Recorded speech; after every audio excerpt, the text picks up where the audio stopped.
എൻ്റെ കണ്ണിന് തിമിരം ഉണ്ടായിരുന്നു. ഡോക്ടർ സാദിഖ് പ്രയാസം കൂടാതെ എൻ്റെ തിമിരം നീക്കാൻ ആവശ്യമായത് ചെയ്യുകയും ഉണ്ടായി. ഖുർആൻ ഓതാനും കിതാബുകൾ വായിക്കാനും എല്ലാം കഴിയുന്ന വിധത്തിൽ വളരെയധികം സുഖപ്പെട്ടു. അബ്ദുസത്താർ എന്ന് പറഞ്ഞിട്ട് ഒരാൾ കണ്ണൂരിൽ കിഡ്നി രോഗമായിട്ട് ഒരു ദിവസം 3 ഡയാലിസിസ് ഒന്നിച്ച് ചെയ്യേണ്ടി വന്നതാണ്. ഇനി ചെയ്യണ്ട.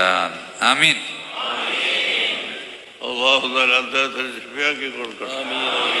ഒന്നും വേണ്ട, ഒന്നും വേണ്ട, ഒന്നും വേണ്ട, ഒന്നും വേണ്ട, ഒന്നും വേണ്ട, ഒന്നും വേണ്ട.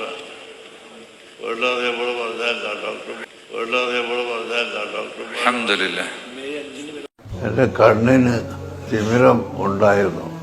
ഡോക്ടർ സാദിഖ് പ്രയാസം കൂടാതെ എൻ്റെ തിമിരം നീക്കാൻ ആവശ്യമായത് ചെയ്യുകയും ഉണ്ടായി. ഖുർആൻ ഓതാനും കിതാബുകൾ വായിക്കാനും എല്ലാം കഴിയുന്ന വിധത്തിൽ വളരെയധികം സുഖപ്പെട്ടു.